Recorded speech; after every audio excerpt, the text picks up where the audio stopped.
I'm sure it's going to be a heartbreak to you. We are going to finish the book. We're going to finish the book of Ezekiel. Um, and we will have one more Ezekiel class, but it will be I will look in our very last Ezekiel class at an overview of the entire book from end to end, because I think there are some things that we can see when we look at the book from 30,000 feet that we don't see when we look at it with a microscope. And so that's what I will do on our very last class. However, I have not considered, let's see, where there's, I feel good. No, anyway, is there, I'm assuming with VBS, we'll still have our Wednesday night class will be just as normal in here, or will that be different? Do you know, Jeannie? I hadn't thought about it, but I guess we need to figure that out.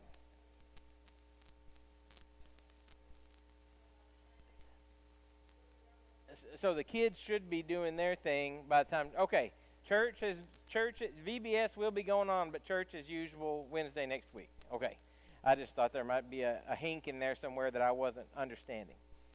Yeah, tonight we'll do kind of like we did last week.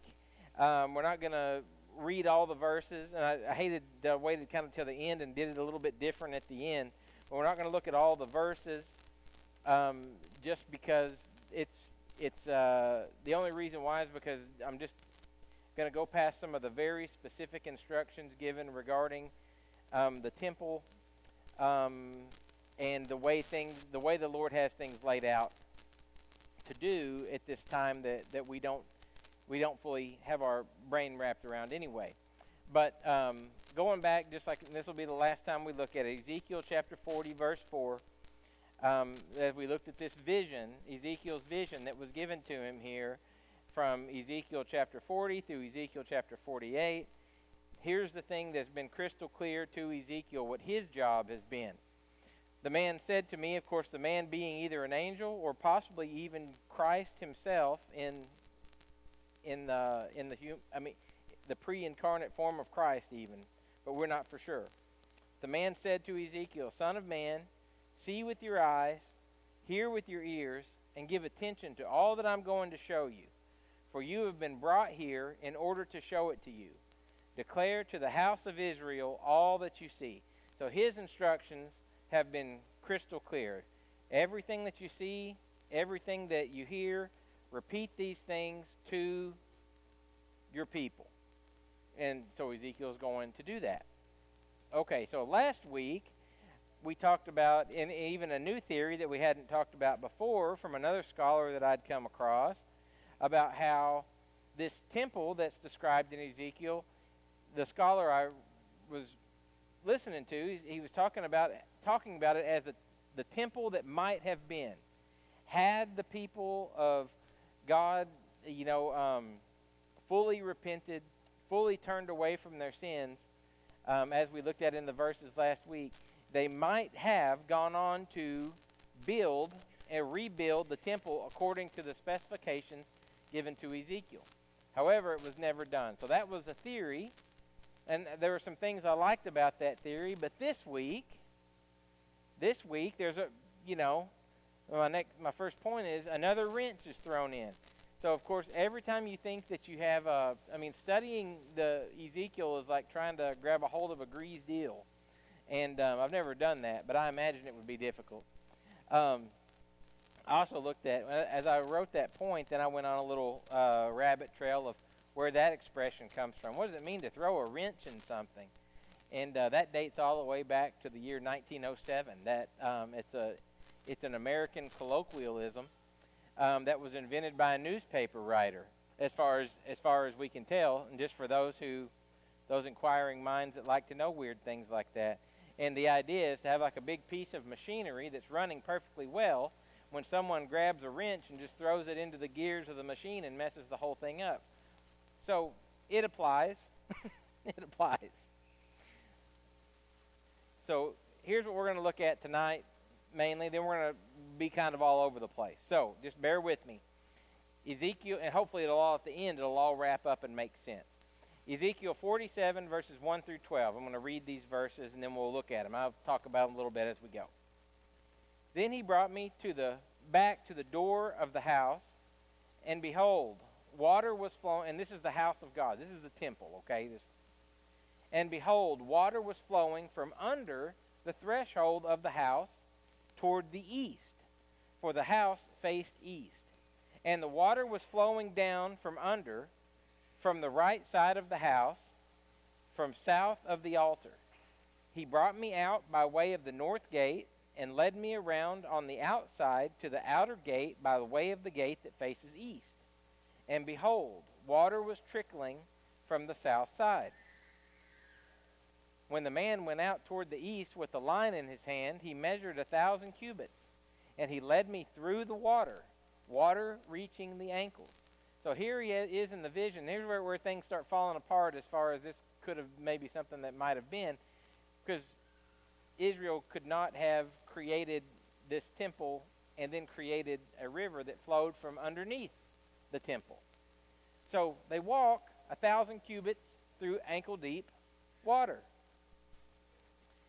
Again, verse 4, again he measured 1,000 and led me through the water, reaching the knees. So the next 1,000 cubits, they walk, and they're walking in knee-deep water in this river that flows from the temple.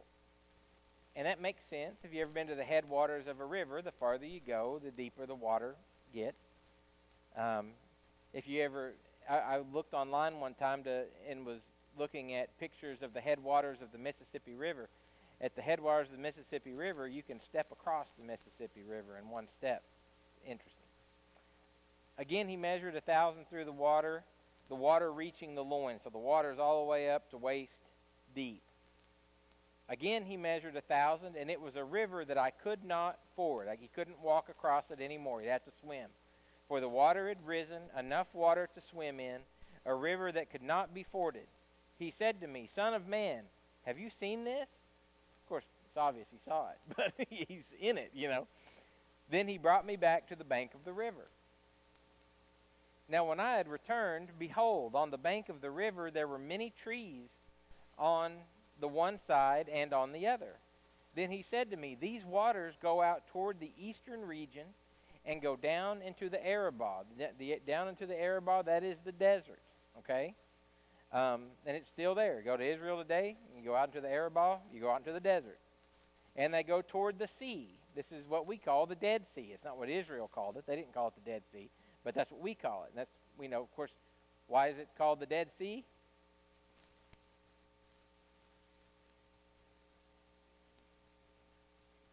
Yeah, it's salty beyond the capacity of nothing can grow around it because everything's dead. So, okay, down to then toward the sea, being made to flow into the sea. So this river's flowing into the Dead Sea through the desert, and the waters of the sea become fresh. Now that word "fresh," the most literal rendering of that word is healing. They become healing waters. Because it makes sense, because after you see what it's going to say, it will come about that every living creature which swarms in every place where the river goes will live. And there will be very many fish, for these waters go there, and the others become fresh or healing. So everything will live where the river goes.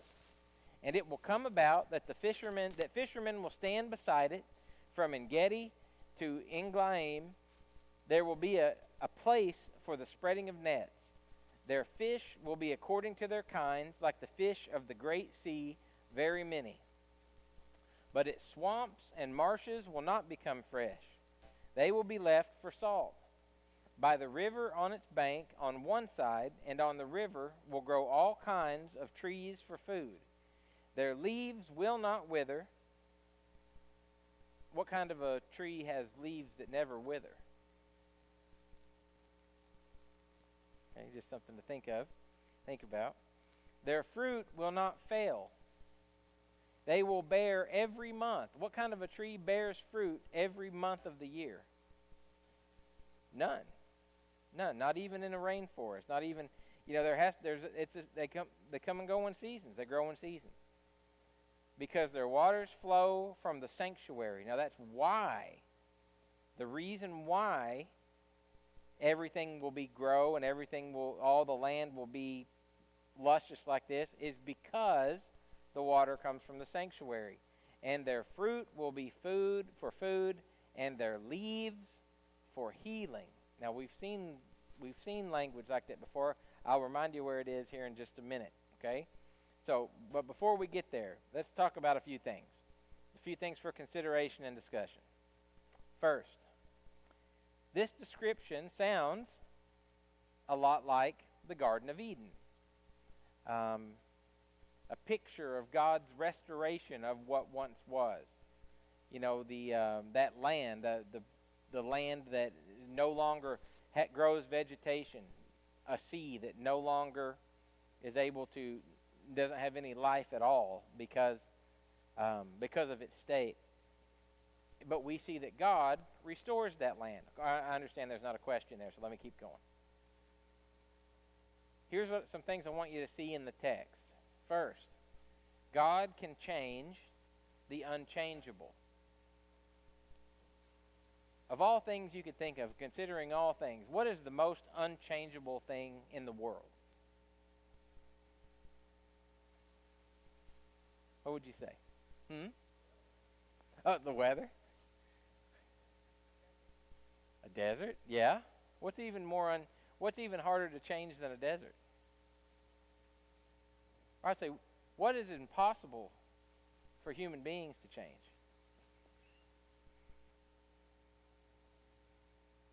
Yeah, but what about another human being specifically? You're on the right track. Yeah, and what you're saying is exactly what the Jews would have said too. The Jews would have said heart, but they would have meant mind, because when a Jew said heart, they meant mind. They didn't make a difference. What we call the heart is what they called the mind. What they called, did I say that backwards? I said it backwards. What we call the mind, they called the heart. What we call the heart, they called the stomach, or their gut. So the most unchangeable thing is the human heart, as we think of it, in the human mind. But God can change hearts and minds, can He? We might change our minds about certain things if we get some more information. But God changes our hearts in such a profound way that we become new creations. And God can completely change us in a way that we could not change ourselves no matter how hard we tried. And as Jill said, we can't change somebody else either. Not only can we not change anybody, it's funny how people think they can change somebody else. You can't even change yourself. And God can change you, but you can't change yourself.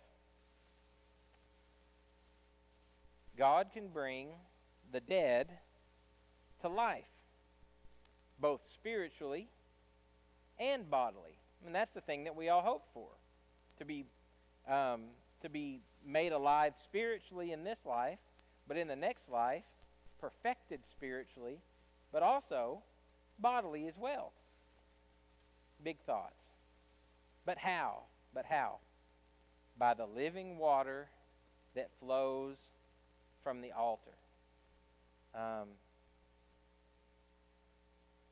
Which is Jesus. Yeah, good.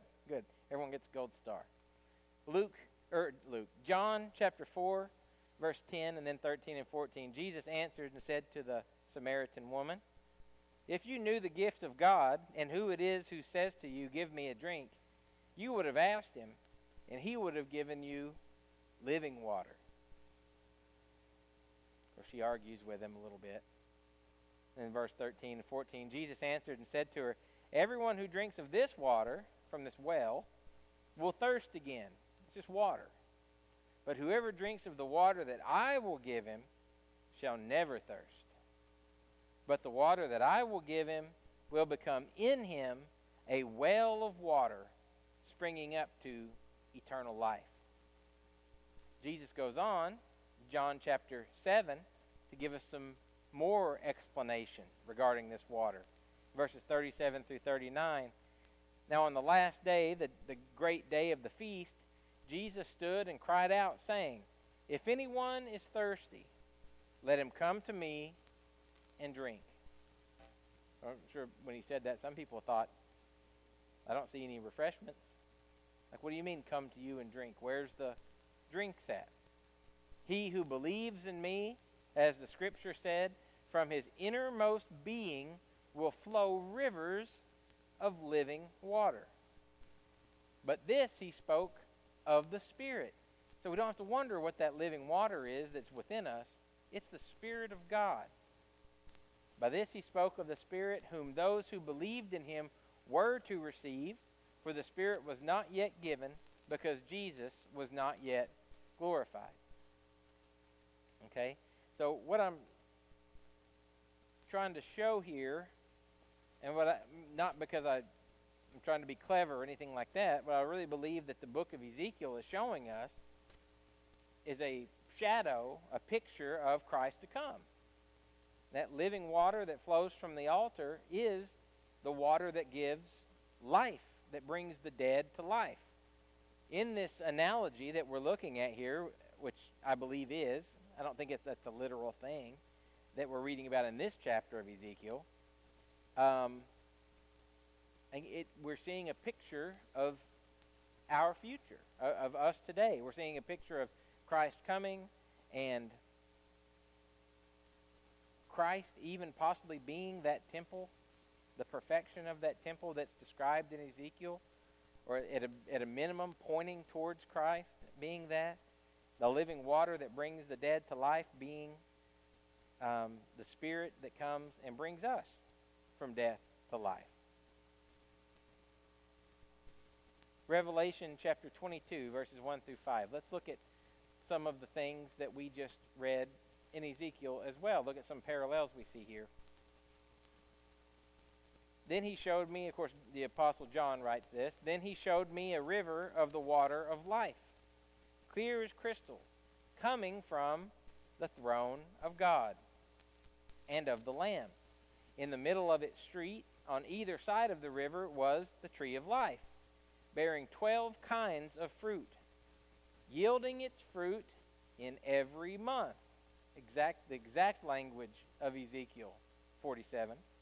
"And the leaves of the tree were for the healing of the nations." Again, exact language of Ezekiel 47. So John sees a vision, maybe not identical, but very close to what John sees. And it could have been the same thing, just with different descriptions. It's two different people making different descriptions. "There will no longer be any curse, and the throne of God and the Lamb will be in it, and his bondservants will serve him, and they will see his face, and his name will be on their foreheads, and there will no longer be any night, and they will not have need of the light of a lamp, nor the light of the sun, because the Lord God will illumine them, and they will reign forever and ever." So, I think what we're seeing here at the end of Ezekiel is the same thing that John is seeing in Revelation. It makes sense in my mind anyway. Okay, so now, after the river and the things of the river are shown, then there's these boundaries given that the Lord gives. The Lord creates these boundaries, and he divides up the land among the people of Israel. But there's something very interesting about how the Lord divides up the land. So let's look at a little bit more. Ezekiel 47, verse 14 says, "You shall divide the land for an inheritance, each one equally with the other. For I swore to give it to your forefathers, and this land shall fall to you as an inheritance." So what we had in the book of Joshua was the land allocated out to the tribes of Israel. However, it was not allocated equally. It was allocated based upon how big each tribe was. But here in Ezekiel, we have something different. We have an allocation of land,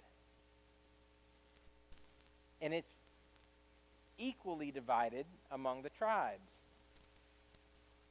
which I don't know exactly what that means, but it is a significant difference. And verses 21 through 23. Here's the real neat difference, the one that you're going to like probably the most.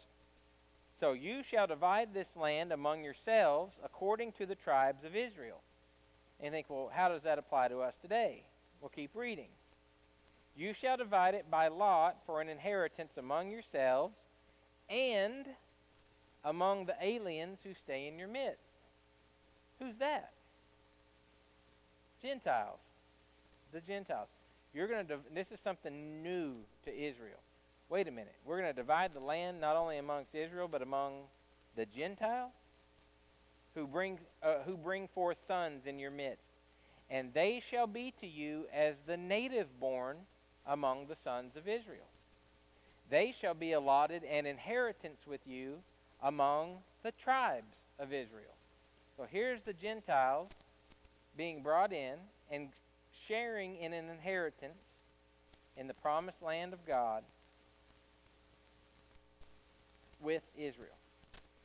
And in the tribe with which the alien, again another word for alien is Gentile, is anyone who's not from Israel, anyone from a different land or different people group. And in the tribe with which the alien stays, there you shall give him his inheritance. I mean, the Lord makes it crystal clear to the Jews that they will share in their inheritance with the Gentiles. That's why it's such a surprising thing, the animosity that so many of the Jews had towards the Gentiles in the time of Christ. And this isn't a rarity in the Old Testament. It's all throughout the Old Testament, especially in the book of Isaiah, which is a book that most of the Jews would have treasured above most of the other books because it's such a rich book, and it's like a book that you just like more than others because you just like it better because of the things it teaches. And that's kind of how Isaiah was with the Jews in the time of Christ anyway. Next thing we'll look at, the 12 city gates. This comes from the end of Ezekiel chapter 48, verses 30 through 34. These are the exits of the city. Shall be the gates of the city, named for the tribes of Israel, 3 gates toward the north.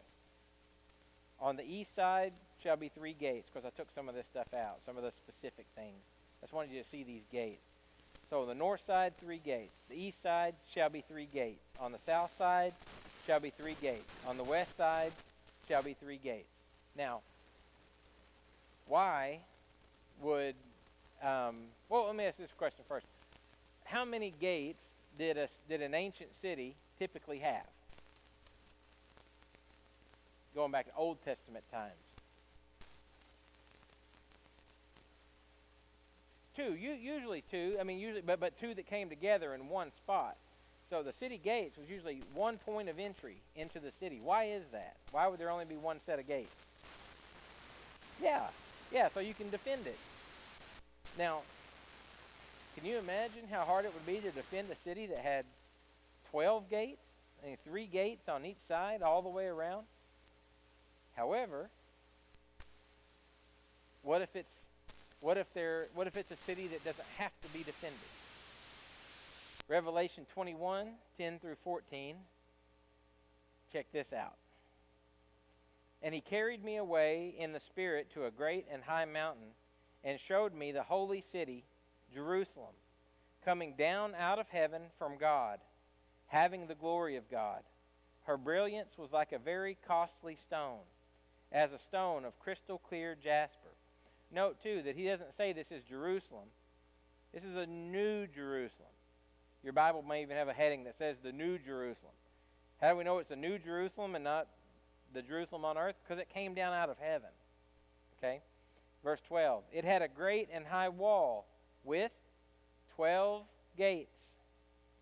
And at the gates, 12 angels. So John's given us more detail, but Ezekiel saw something very similar to this. 12 angels. And names were written on them, which are the names of the 12 tribes of the sons of Israel. That's exactly what Ezekiel saw. Verse 13, there were 3 gates on the east, 3 gates on the north, 3 gates on the south, 3 gates on the west. Same thing. And the wall of the city had 12 foundation stones, and on them were the 12 names of the 12 apostles of the Lamb. So he has an extra element there that he mentions of these foundation stones that have the names of 12 apostles. It's neat going through the Bible, all the things you see in numbers. The number 3 is very significant. The number 7 is very significant. The number 12 is very significant. Number 6 is a number of imperfection. That's why the number of the devil being 666, it's like it's the that being the kind of like the opposite of the description of God. God is holy, holy, holy. He's not just holy, but he's the number 3 holies. 3 being the sign of perfection. Satan is unholy, unholy, unholy, the sign of the purest evil. The name of the city. The name of the city. Ezekiel 48:35, the very last verse. It's a very rich verse, the very last verse of the book. The city shall be 18,000 cubits round about, and the name of the city from that day shall be, the Lord is there. Now that has to be the same city, right? I mean, I guess it doesn't have to be. I could be wrong. But this is what John sees. This is what John sees. This is what Ezekiel sees. The name of the city is the Lord is there. John called it the New Jerusalem. He didn't call it the New Jerusalem. He called it Jerusalem, coming out of the sky. But here's the difference. And here's where things get confusing between Ezekiel again and Revelation. Revelation 21:22, I saw no temple in it. So this temple that Ezekiel is describing, it's not the temple that we see in Revelation. Why? Because there is no temple in Revelation. In John's vision, John sees no temple in this city. Why not? For the Lord God, the Almighty, and the Lamb are its temple. God is there. So there is no temple in the city. So whatever Ezekiel's temple is, it's not this. It's not in this city that John sees. Which says, well, what is it then, Wes? There we are. That's why I said it's a wrench. Another wrench thrown in the gears. I don't know. And the city has no need of the sun or of the moon to shine on it, for the glory of God has illumined it, and its lamp is the Lamb. Here he's saying the same things again. The nations will walk by its light, and the kings of the earth will bring their glory into it in the daytime, for there will be no night there. Its gates will never be closed. So here's this city with the 12 gates, but you know, what's the name of that song? I haven't sang that song in a long time. Where the gates, where the gates swing outward never. But here we have gates that are open all the time. But doesn't mean everybody can come in.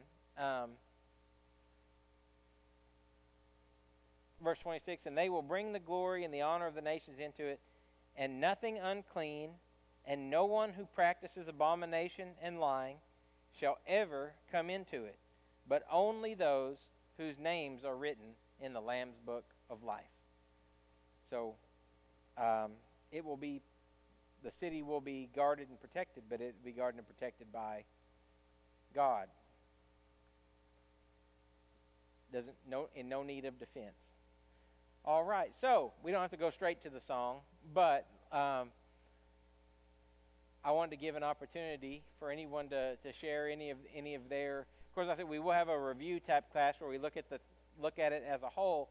But were there any burning thoughts you had regarding what we looked at tonight that you wanted to say, but I didn't give you an opportunity to say? Go ahead, Jeannie.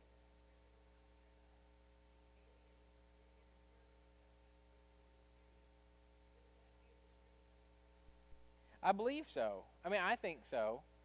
Of course, you're reading all the different commentators' opinions. Not everyone thinks so, but uh, pretty much everyone's in agreement on that. There's all kinds of crazy things people think about that place. I mean, about those last chapters. The reason why I say not everybody does, but the majority of people do believe that is the church, and I don't see how it couldn't be. Even before it was the church, though, God always had people always had the ability to be counted as a part of the people of Israel, didn't they? Think about like Rahab. We think about like I'm thinking of women, but we think about who'd Boaz marry? Ruth. Yeah, I don't know why I couldn't think of Ruth's name. Think about Ruth. We think about people that had an inheritance, an equal inheritance with the people of Israel that were not Israeli people. So it applies to those who joined the nation from in those old times, and it also applies to the church as well, because Gentiles came in different ways. I will say one thing also that I was thinking of as I studied the book of Ezekiel. I thought I'm glad that it's over, but I'm glad that I studied it, because now, especially when I read, language like I read in Ezekiel, it no longer completely takes me off guard. Like I have a little bit of a grasp on it, even though I can't understand all of it. I have enough of a grasp that I don't feel as uncomfortable with it as I used to feel. So maybe at the end of my life, I'll have a little bit better of a grip on it than I do today. All right, let's have our invitation. If anyone has a reason to respond to the invitation, feel free to do so as we sing song number 300. If it's convenient for you, let's stand as we